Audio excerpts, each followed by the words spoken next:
that mere remembrance of the Palestinian plight is no longer enough. The time has come for action. Without further ado, Hedy Epstein.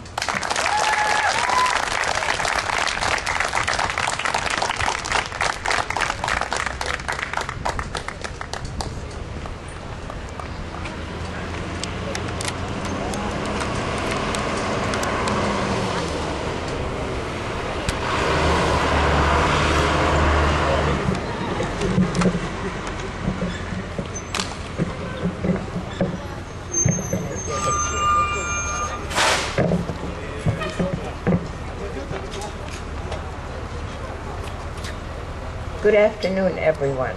What a beautiful day it is today, and what a horrible topic I have to talk about. But before I do that, let me just give you some additional background about myself. I was born in Germany, and I am Jewish, obviously. And when Hitler came to power on January 30th, 1933, I was 8 years old. And my parents very quickly realized that being Jewish and living in Germany under the Hitler regime was not the best way to raise a family. And so they tried to leave Germany. And their efforts to leave became increasingly more almost hysterical, shall we say, because I remember my father saying, "Nur raus," just get out of Germany, and going anywhere in the world. But there was one place they were not willing to go to, and that was Palestine. And why was that? Because my parents were anti-Zionists. And as a young child, I did not understand completely what Zionism or anti-Zionism is. But if my parents were anti-Zionists, then I was an anti-Zionist too. And I lived in a village in southwest Germany, and most of the, if not all of the Jewish children belonged to a Zionist youth organization. I was the only Jewish child in the village who did not belong to this organization because my parents did not allow me to participate. Fast forward. In 1948, I came to the United States to live here, and it was about the same time that Israel became a state. And I had mixed feelings at that time. On one hand, I was very glad that there was a place for Holocaust survivors to go to because maybe they couldn't or chose not to return to their place of origin. But on the other hand, I remembered my parents' anti-Zionism, and I was worried that somewhere down the road, no good would come of this. What that might be, I couldn't possibly imagine. But I was new in this country, new impressions, new things to learn. And so Israel and Palestine were on the back burner of my interest and remained there for a long time.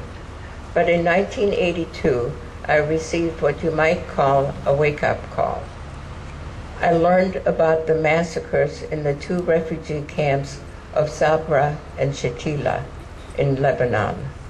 And I needed to find out what was that all about, who was responsible for it, who was adversely affected by it, and what happened between 1948 and 1982 when I paid little or no attention to this part of the world. And as I learned more and understood more, I began to be increasingly more upset with the policies and practices of the Israeli government vis-a-vis the Palestinian people and the Palestinian land.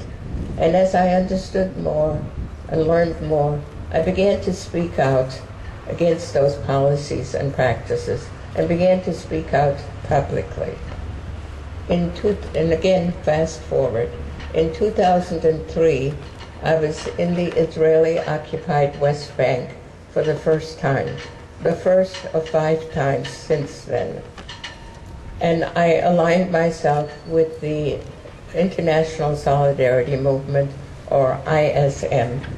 And if you do that, and before you take or participate in any activities planned or organized by ISM, you have to undergo rigorous and nonviolent resistance training. And I undertook this training. And you have to make a commitment that no matter whom you encounter, no matter what situation you encounter, at all times you will remain nonviolent. If you cannot make that commitment, you cannot participate in any of the ISM activities. And I made that commitment. One of my first demonstrations, in fact, the first demonstration that I participated in 2003 was in the village of Mashhad, which is northwest of Jerusalem. At that time, the wall was not yet up, but there was a fence there surrounding the village. And the farmers in the community had not been able to go to their land for 2 weeks because the gate in the fence had not been opened by the Israeli soldiers. And so several Palestinians, peace-loving Israelis, and internationals, myself included, participated in a nonviolent demonstration against this gate in the fence that had not been opened for 2 weeks. I came with my American mindset, and that doesn't really work when you're there. You have to leave that at home. As we got closer to the gate, or to the fence, I heard live gunshots. And I thought, well, maybe the Israeli soldiers are shooting in the air as a warning that we should go away. But that's really not what happened. These live gunshots were directed at all of us. By the way, the Israelis wore a sign on the front of their shirt saying in Hebrew, "We are Israelis." And they were shouting in Hebrew to the Israeli soldiers, "Don't shoot us. We're peaceful. We're nonviolent." One of the very first persons who was critically injured was Gilna Amati, a young Israeli man who just 2 or 3 weeks earlier had been released from the military after serving his mandatory 3-year service. Maybe because of what he saw when he was in the military, or maybe even what he did, I'm not sure which it was, or even if it was any one of those two, but he felt it was incumbent upon him to be there and to demonstrate against his own government, his own military. And he was wounded critically. His aorta was severed. Blood poured out of him, unlike I've ever seen in them. Go home and turn on your faucet full force. That's how much blood poured out of Gilna Amati.